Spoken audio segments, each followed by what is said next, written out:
Robin Zimmerman with the Women's Association of Hilton Head Island. Welcome to our author series for 2021.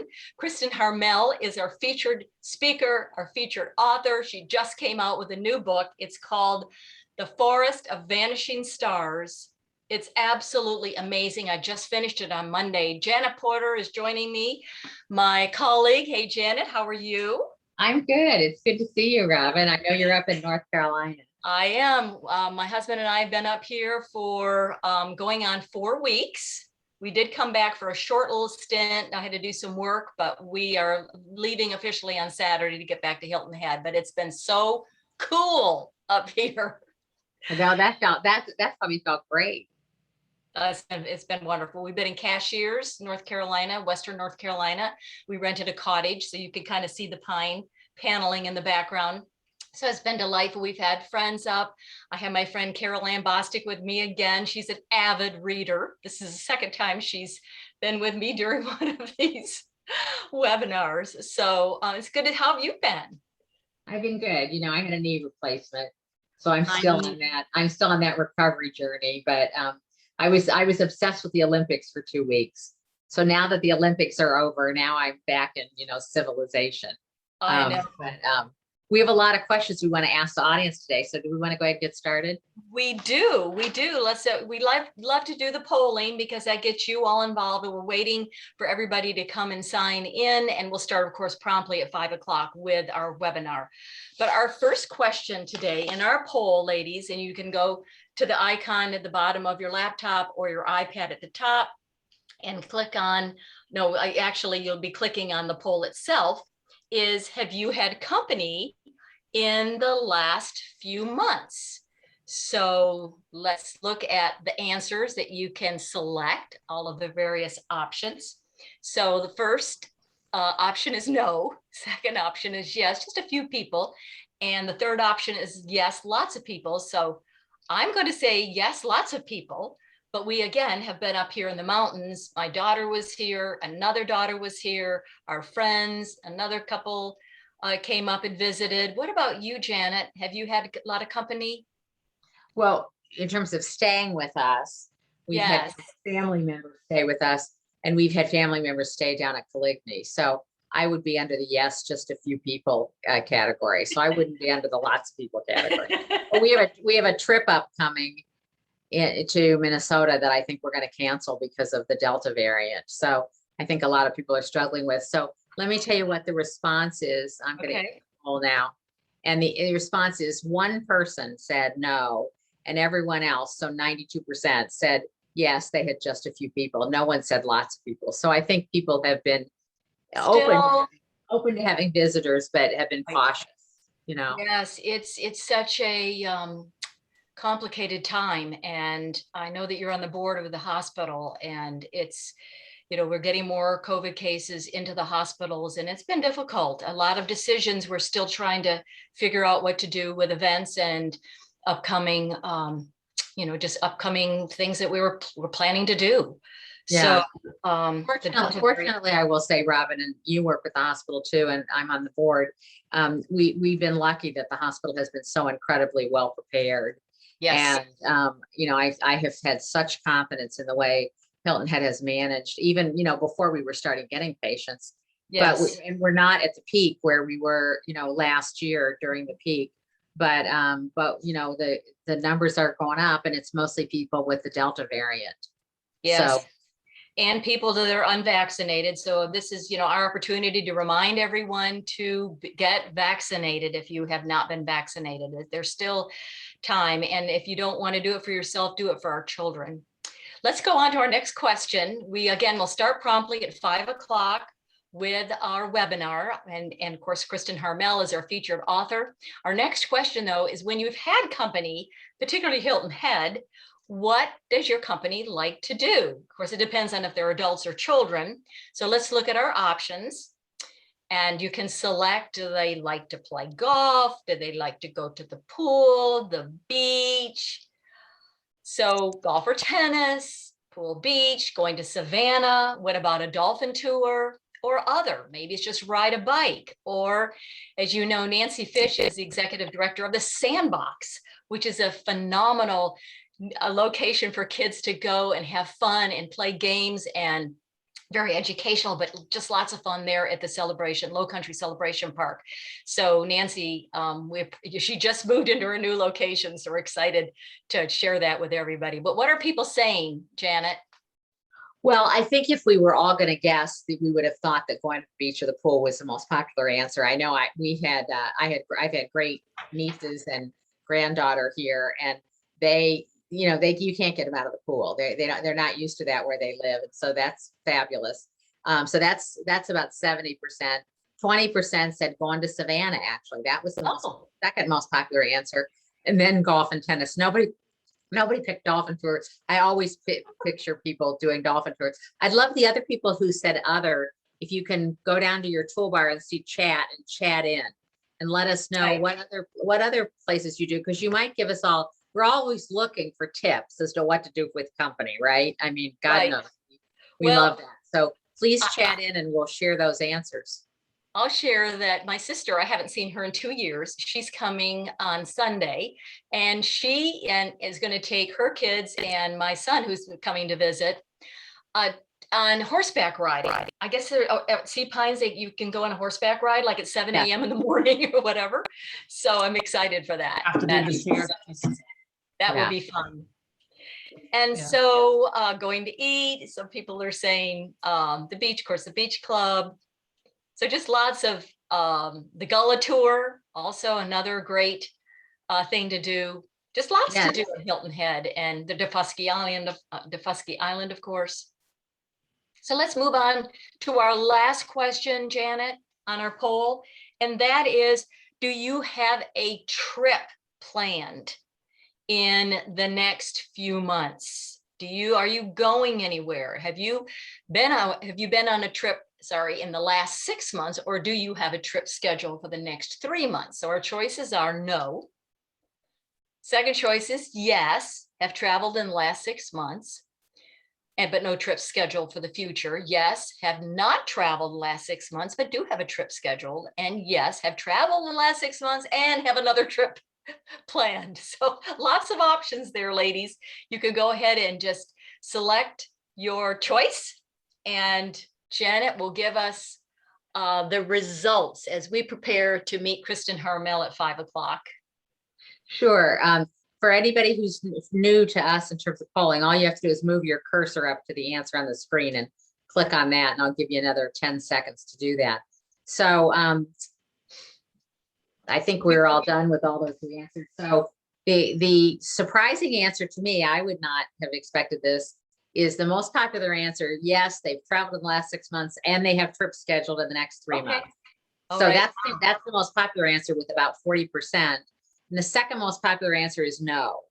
So we have people who are really self-isolating and those who are kind of out and about. And then 24% of the people said they have not traveled in the last 6 months, but they do have a trip scheduled. That would be my husband and I. We have not traveled in the last 6 months, but we do have a trip scheduled. And then 14% have traveled in the last 6 months, but have no trip planned. So those are people who've been somewhere, but are now thinking, particularly with the Delta variant. Everything. Right.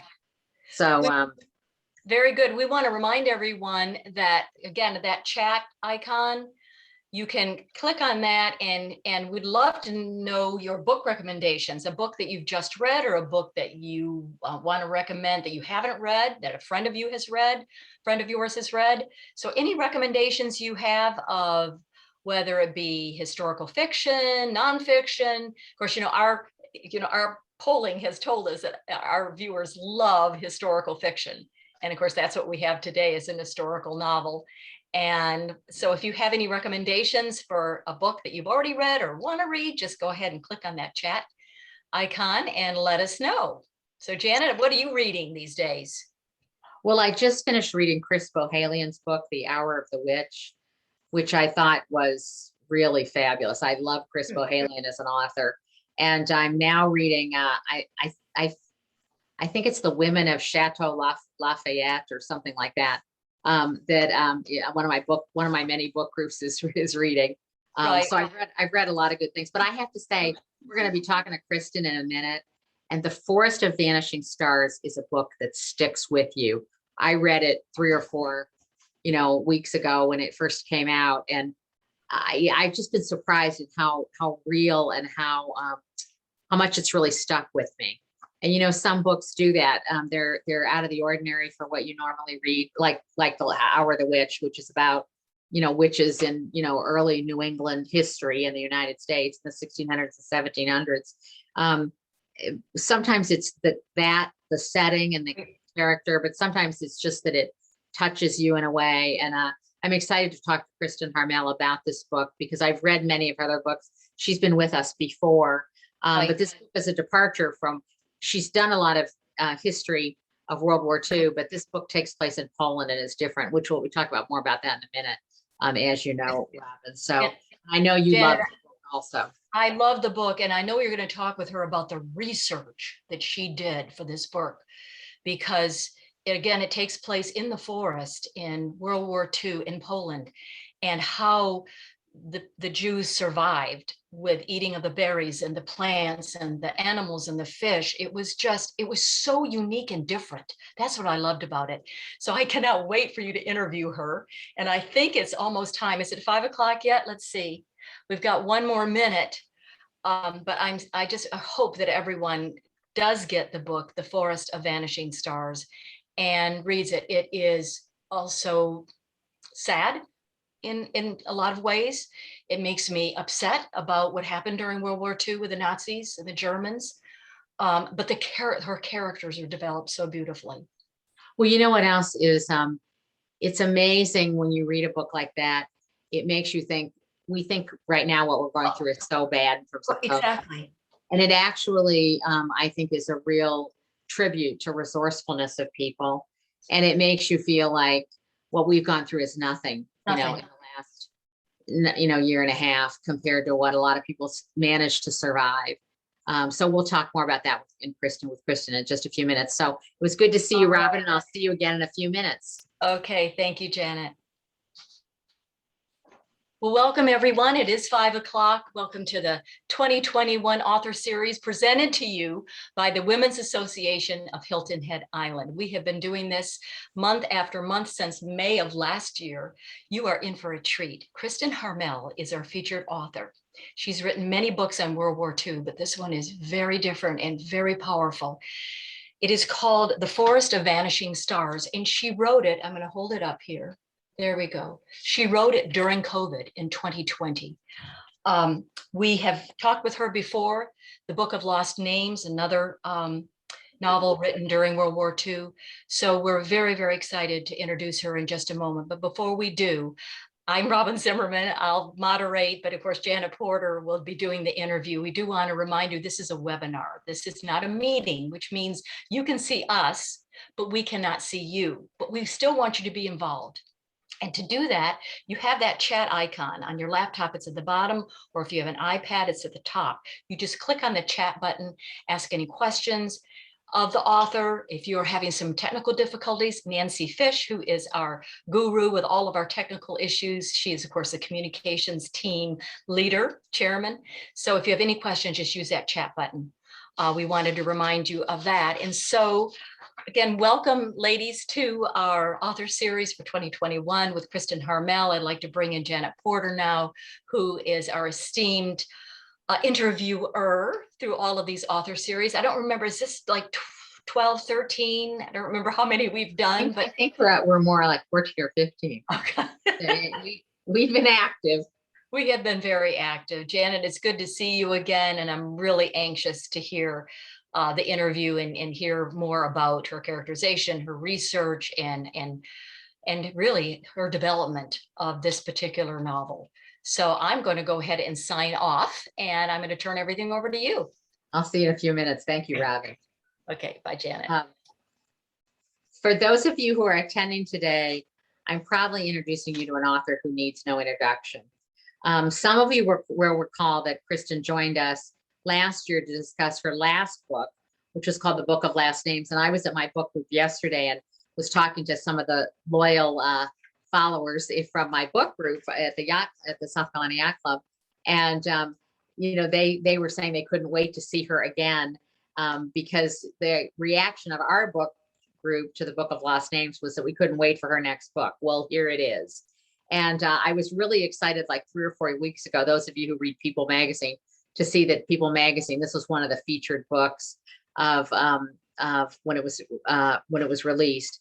And it's also been called the best World War II fiction of the summer of 2021. So she's getting a lot of accolades for this recent book. So Kristen and I discovered actually when we met last that her father, who is a pediatric surgeon, and I worked together years ago at Nationwide Children's Hospital in Columbus, Ohio. So I feel like I knew Kristen from another life, although we're not sure we met. She began her career writing professionally at the age of 16 when she became a sports writer for Major League Baseball and NHL hockey.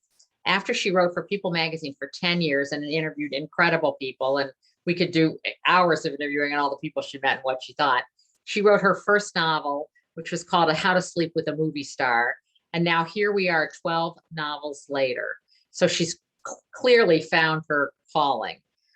Kristen has lived in Boston, Columbus, St. Petersburg, Florida.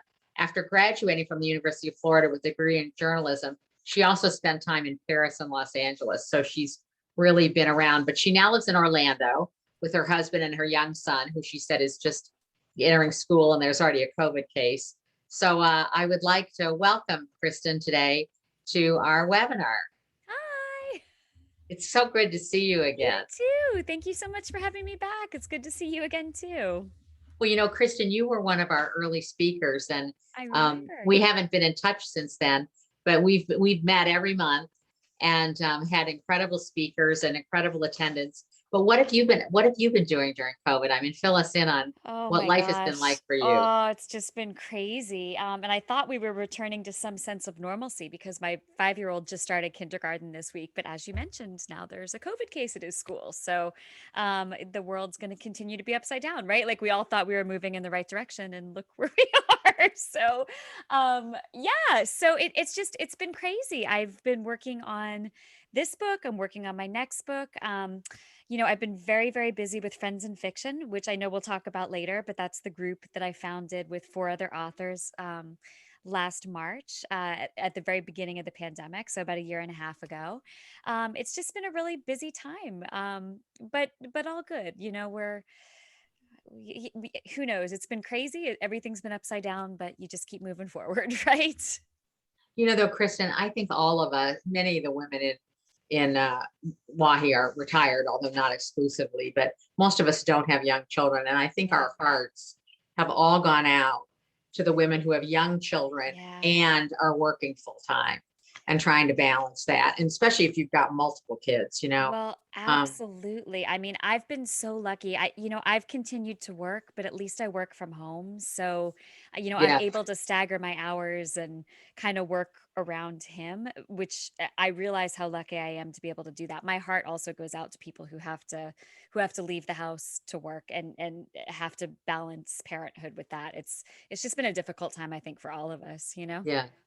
So let's dive right into this novel, The Forest of Vanishing Stars. So if I've got the number right, I think this is your sixth World War II book.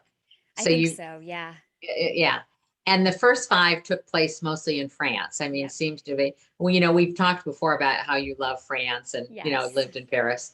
But so this is a departure from one of those books in that this one takes place in Poland and is really, as Robin mentioned, and is really about, a part of World War II history, both pre 1941 and then all the way up to 1945, that we haven't talked about much before. So first of all, tell me how you decided to switch geographically from Florida and got interested and passionate about what was going on in Poland during World War II. Well, that's a great question. And I don't know that it was deliberate to leave France behind for this book. I think I felt that I had written several novels in France, and I really wanted to challenge myself by doing something a little bit different. My next novel is going to be set in France again, so it wasn't a departure that I intended to, take me off in a completely different direction. but I wanted to do something that required me to research something that was outside of the comfort zone I had kind of fallen into.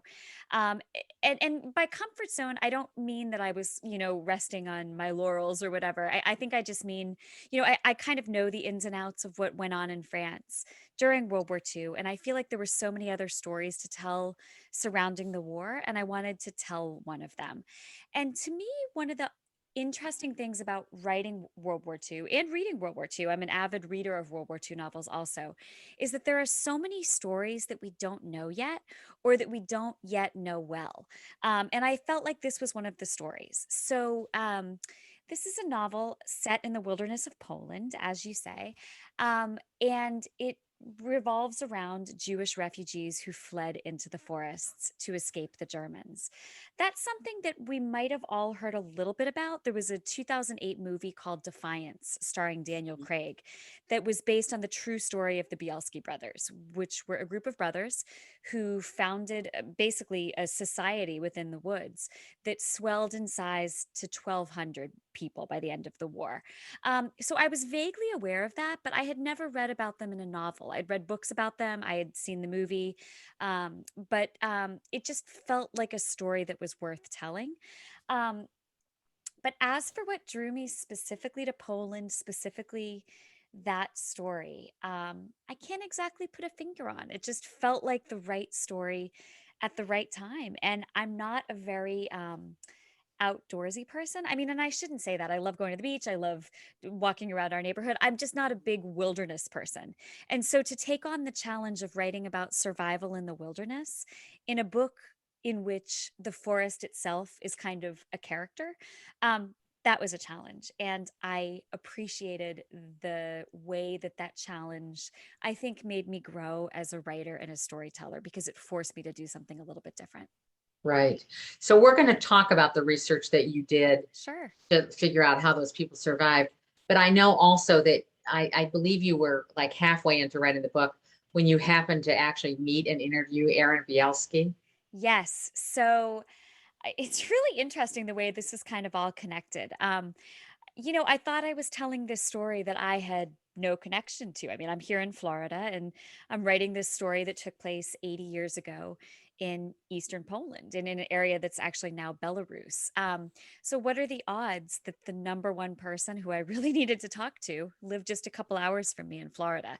It turns out that Aaron Bielski, the youngest and only still living Bielski brother, of that original group that I just mentioned that was profiled in the movie Defiance, he lived very close by. So Aaron is 94. He was 14 when he was forced to flee into the woods. It was a Friday in December. I believe it was December 5th, which I remember because it's my grandmother's birthday. Um, December 5th, 1941, the police pulled up to his house, and they were there to arrest his family. He ran and hid in the barn. The police took his parents away. They didn't find him. And by Monday they were dead. It was a big roundup in that area where 4,000 people were killed. 4,000 Jewish people were killed. So Aaron, at the age of 14, fled into the woods, reunited with his brothers, and helped start this group. And spent the next couple of years in the woods, basically running from the Germans, learning to survive. And not only that, but running missions into the ghettos. So this was his job in the organization. He actually, because he was small, he was a teenager and he was very small even for his age, he was able to sneak under some of the fences and barbed wire and things like that of these ghettos where grown men couldn't go. And so it became his job to go into the ghettos and persuade people to leave because there were a lot of people in the ghettos who were only being told what the Germans wanted them to know. And they needed to be told, if you stay, you will die. If you leave, you have a chance to live. So it was his job at the age of 14 and 15 to go into the ghettos and tell people that, to risk his life repeatedly. So, to talk to him about that experience and also about the experience of living in the woods, what that was like, what he learned, what he felt, it was invaluable to me. I mean, I had already done a lot of the logistical research that I needed. I kind of had all the dates, I had all the this is how you survive information. But I like to say that he kind of gave a beating heart to this collection of details. And I will forever be grateful that I get to talk to him about this book. So So here you are, you're writing this fictionalized account of a real event Yeah. In World War II history, Yeah. and you meet somebody who was actually there. How did that change? I have two questions. How did that Yep. change the direction of your story? And my second question is, what was his reaction to the fact that you were writing a book about something that he had lived? So I'm fascinated both about his perspective and your perspective in terms of how that No, meeting changed you. it's a great question. I don't think it really changed the direction of the book. Um, but I think probably in some way it helped me to develop the inner lives of the characters, perhaps in a slightly richer way. Um, and I think one of the things that he talked at some length about that I think became a bigger part of my book after that conversation than I expected it to be was the guilt. Um, and that was a tremendously sad thing to hear somebody talk about almost 80 years later. He said I spoke with his wife too. We had a conversation together, the three of us. And she said most mornings he wakes up and sees his father standing before him at the foot of his bed. I mean, I'm tearing up thinking about it. 80, almost 80 years later. Um, because he lives with the guilt of having watched them walk away and not done anything about it. And of course, he couldn't have done anything about it if he had emerged from where he was hiding. I'm sorry. I'm like, I tear up every time I talk about it. You'd think I would be over be like used to it by now, right? But if he had emerged from where he was hiding and tried to intervene in any way, he would have been dead. I mean, he would have been dead Right. on that same December Monday. But instead, he fled. He's gone on. He helped save countless other people. But he still lives with the guilt. He still lives with that feeling of, I let them die, and part of my life going forward has to be for them. Do you know what I mean? And so Yes. I think I had understood that intellectually before speaking to him, because I've read similar sentiments in other survivor memoirs and survivor testimony, and I've seen people say similar things in videos, where they're talking about their experience. But it was such a raw, emotional, real thing to hear from him. And it was so easy to understand how he would feel that way. And I think that deepened what the characters in the novel experience, because there's a lot of some of the characters really are driven by some guilt for being the ones who lived, but also a sense of responsibility to do what they can for the people who didn't have the chance to. So I think that was part of what transformed it. And the second half of your question was about how he felt about being interviewed, or that I was writing a book about something he'd gone through. um it's interesting because I think he's lived long enough now to have had the light, to have had his story come back into the light, if that makes sense. I think his older brothers, who were older than him and who died before he did, uh never really got the attention they deserved for what they had done in their lifetime. And in fact, so there were four brothers. There were several Bielski siblings, but four of them wound up in the woods together. Four brothers wound up in the woods.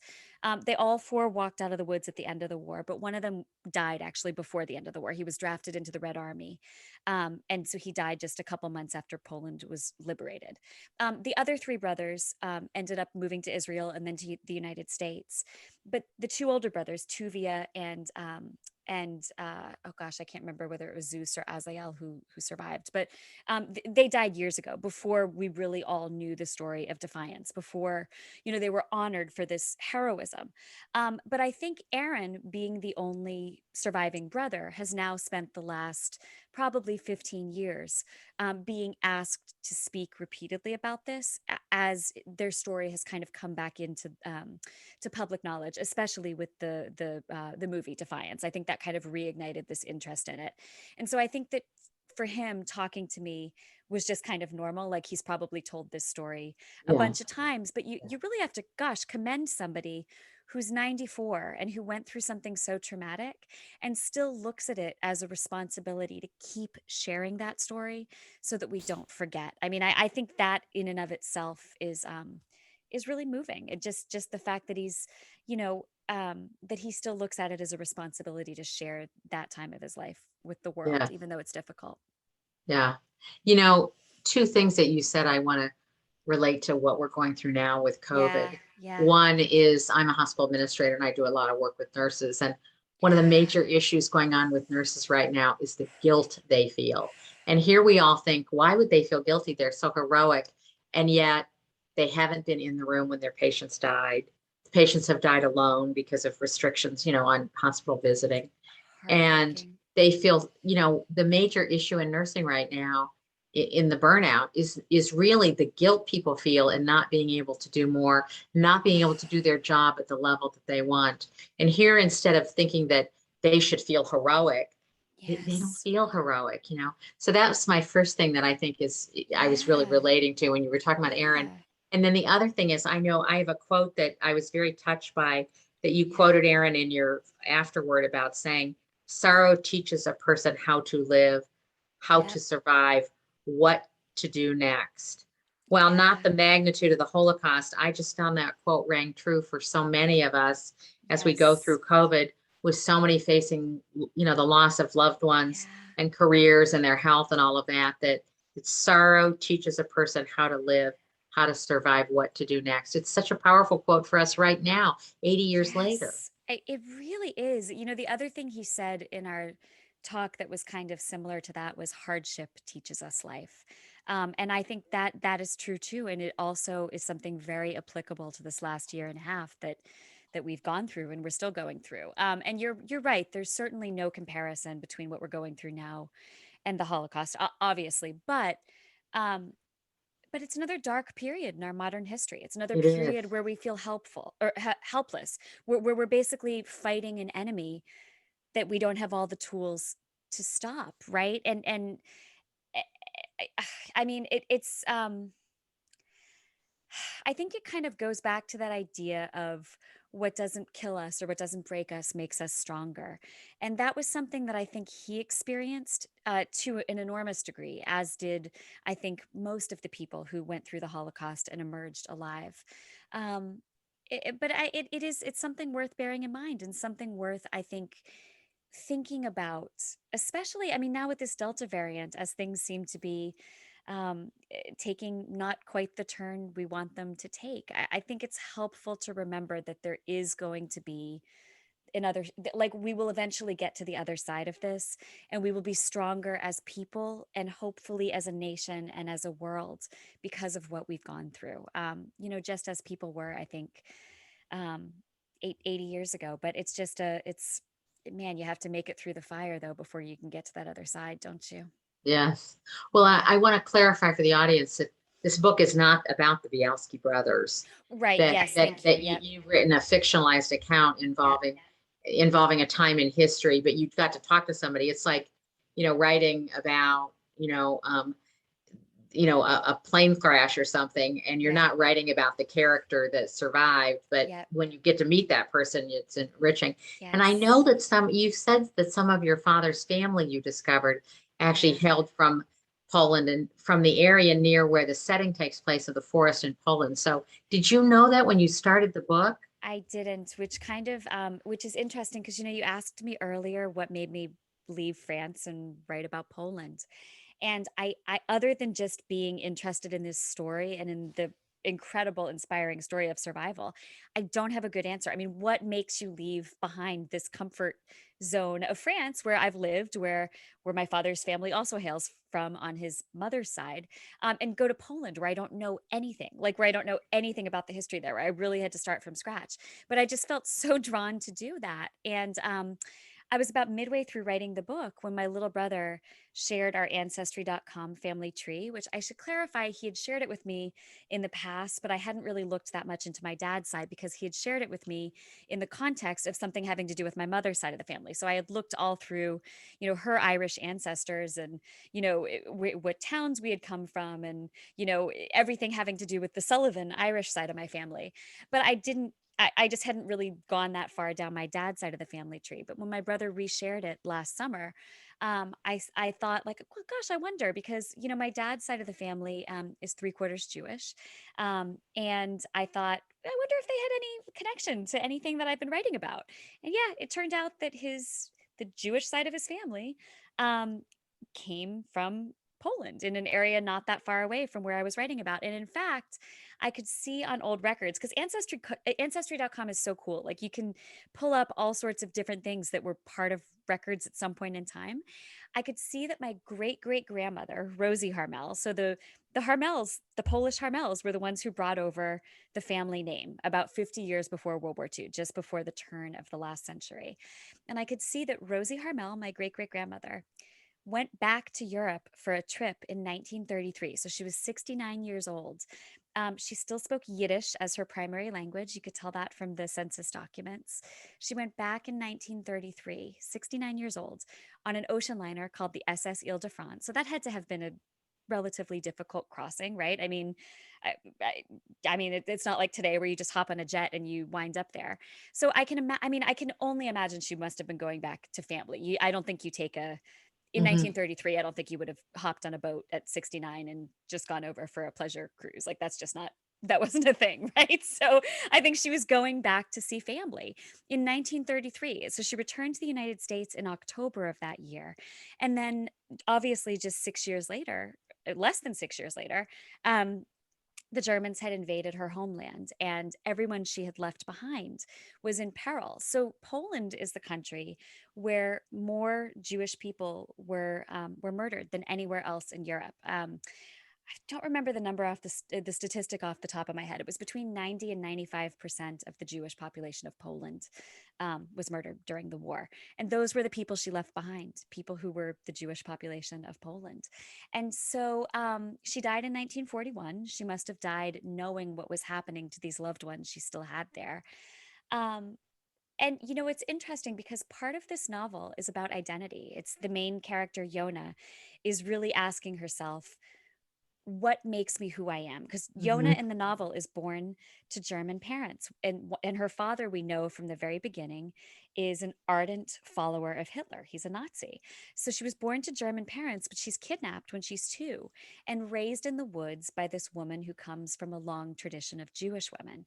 And then she allies herself with this group of Jewish refugees and later with a group of Catholic nuns. And, she kind of goes through all these versions of who she is. So one of the things she's really struggling with in this novel is, what makes me who I am? Am I who I was born to be? Do I bear the guilt of my parents? Like, or am I who I was raised to be? Or am I who I choose to be? And I would have, I think if you had said to me before I started writing this novel, um, do we carry stories in our blood? Are we born to be something because of what our past dictates? I think I would have said, I don't think so. But then I have to ask myself, was this story in my blood? I mean, is it like, what Mhm. compelled me to tell it? Was that some piece of my past that I didn't know about? This great great grandmother, who died, what, 1941, I can't do math, 38 years before I was born. Was there some piece of her that became part of my story even though I didn't know it? And that idea, struggling with that question myself, or asking myself that question as I was writing the book, I think shaped that narrative and shaped Yona's journey in a way that I hope maybe made that exploration a little bit deeper, because I was exploring it myself, asking myself the same question. Right. That must have been a really powerful epiphany when you That's found right. out from this Yeah. ancestry.com. Oh my gosh, I had family there. I mean, I come Yeah. from. So let's talk. Robin, my colleague Yeah. here, my partner in crime on all of this, would kill me if I didn't ask you the question about the research, because Oh, yeah. you talk about the research you did about this book, about the forest, about being a survivalist, what to eat, all Yeah. of that. Talk about that. Well, it's funny, and I know we'll mention Friends in Fiction later, but the 4 other authors of Friends in Fiction, Mary Kay Andrews, Christy Whitson Harvey, Patty Callahan Henry, and Mary Alice Monroe were on like the world's largest or longest text chain together. Like we just text each other constantly, all day, every day, and have been for the last year and a half. And we all wrote our 2021 books together in 20. We would, text each other every morning and say who's writing and whatever. And so every like crazy fact I came across, I would be like, oh my gosh, I'd text them and say, did you know that like this is how ice fishing in the winter is done? If you don't have I mean, it was just crazy. But so, I always start with all of my novels doing just as much reading as I can, just a vast amount of reading to situate myself in the world, to kind of have all the dates in place, the geography, this happened, that happened, these were the laws, this was, the culture at the time, everything I can kind of get my hands on to acclimate myself to that world. But for this book, in addition to doing that, and of course talking to Aaron Bielski, I felt like one of the things that was missing was a real handle on the forest. So this specific forest at the heart of this book, which is the Nalibaka forest, which is now in Belarus. So I found this book, which was about the flora. It was an academic book about the flora, fauna, and human history of that particular forest. So I read the book, which was enormously helpful. And there's a lot that I was able to take from that book and apply. But there were still things I couldn't find, and I didn't feel totally comfortable with it. If I had not been writing this book during COVID, I would have gone and spent a significant amount of time there, but that became impossible. I mean, you can't, like in 2020, you couldn't take a flight to Belarus and just wander in a forest. That just wasn't a thing. So I was not able to go, and I needed to find out some way to get that sense and that heartbeat and that feeling of the forest without actually being there. So I reached out to the man who'd written the book about the flora, fauna, and human history of the forest, and it turns out he's a PhD. He has a PhD. He used to teach at a university, and now he leads ecotourism guides, or I'm sorry, eco tours basically into the forest. Like that's his job now. And he researches the wolves in the forest. So he lives right there in the forest. He knows everything there is to know about the forest. And I wrote to him and said, this is what I'm doing. These are the stumbling blocks I'm running into. I've read your book, but I have about 1 million more questions. And he wrote back and said, how can I help? And so we set up an arrangement where, he was such a blessing. He offered to answer any questions I had, and he worked at an hourly rate. So he said, I'm not leading as many tours because of COVID, obviously. So this would be a great way to supplement, my income right now, which would help me too. And so I paid him by the hour, and I would send him like 20 questions at a time, and they would be little minute things like and things that you could never find in a book, right? Like because they're so specific. So I would say like it's April and this character has been stabbed in this part of the forest, and they need to find an herb that they could crush into a paste that they could use to clot the bleeding. Would it be this herb that I found in a medicinal like a medicinal herb book? And he'd say, well, if they were like 4 miles north, they might use this herb, but in this specific part of the forest, that herb doesn't grow, but this herb does. And this is another one that you might, it was just tiny little details that not in 1 million years would I have gotten right myself. I asked him at one point, I said, it's April, they're walking through the forest, the skies open up, they haven't built their shelter for the night yet, but what would they do? And he said, in this area of the forest, there are a lot of stands of old hollowed out oak trees, like hundreds of, oak trees that are hundreds of years old, but that are like hollow in the middle. And he said, they're big enough to fit 3 men. And this would be, since you're in that part of the forest anyhow, this would be the perfect place for them to go if it starts to rain. And then he'd say, well, wait, that's not a good explanation. I'm going to go in the forest and take a picture of myself standing inside one of these oak trees. And he'd attach several pictures of himself, like stretching out his arms inside an oak tree. Or I asked him at one point, how on earth did the refugees make mud bricks to build their stoves inside of their underground shelters for the winter? Because I just kind of couldn't wrap my head around how they were building these stoves and these chimneys and all of that. And he said, let me show you how to make mud bricks, and like walked me through all the steps, and went so far as to go into the forest and find 1940s mud brick molds that were actually used by the refugees to send me pictures of. There was nothing I could ask him that he didn't know. Like it was almost like a game. Like, how can I stump him? And there was just no stumping him. He knew everything. Wow. And so that brought the forest alive in the way that Aaron Bielski brought the heart of the refugee story alive for me. Vadim Sidorovich brought the forest alive in a way that was stunning, like absolutely incredible. Yeah. I wanted to say one other thing from doing some research on this. I love the fact that you said that Aaron's final message to you was Yeah. be kind if at all possible and help Yeah. always poorer and weaker individuals. Yeah. And you've certainly illustrated that in this book, and I hope we've encouraged people to read it. But I do want to give you, we just have a few more minutes, Kristen, but I want to make Yeah. sure we get a chance to talk a little bit about friends and friends and fiction. So tell everyone about what you, the five of you are doing and how they can attend. Yes, absolutely. Thank you for asking. And actually, before I forget to mention it, I heard you in the introduction talking about how you just read The Women of Chateau Lafayette by Stephanie Dre for your book club. Yes. And I wanted to add my recommendation for that book, which I actually blurbed. That was one of my favorite books of 2021. It's such a good book. I mean, anyone here listening right now who enjoys historical fiction, that is just, I mean, you think my research is good with all this forest stuff. Stephanie is like a powerhouse of historical research. Like I admire her so much. And that book takes place across 3 time periods set in the same chateau in France. And I loved it. So I just wanted to second that recommendation. She's actually been one of our guests on Friends in Fiction. So Friends in Fiction is it's a Facebook Facebook group. I think we just hit 47,000 members this week, which is awesome.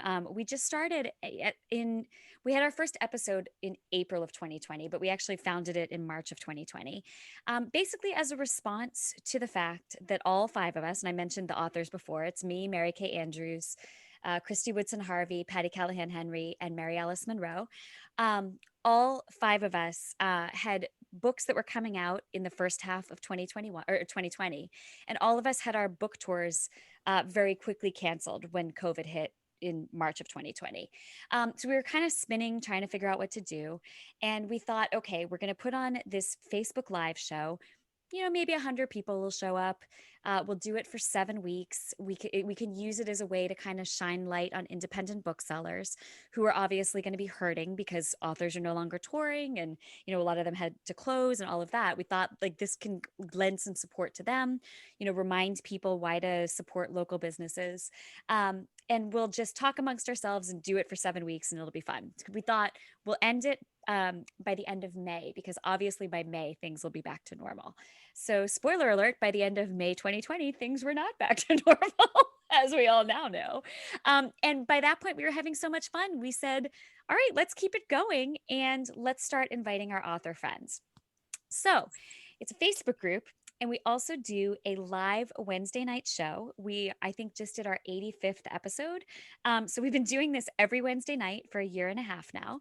Our guests, so it's Wednesday night at 7 p.m. Eastern. You can watch us live in our Facebook group, or if you're not on Facebook, you can watch us on YouTube. We're also on YouTube, and on YouTube, you can watch all of our past episodes, and you can search. We've had a lot of authors that you might have read in your individual book groups. You might have hosted some of them here, but they've included people like Delia Owens, who wrote Where the Crawdads Sing.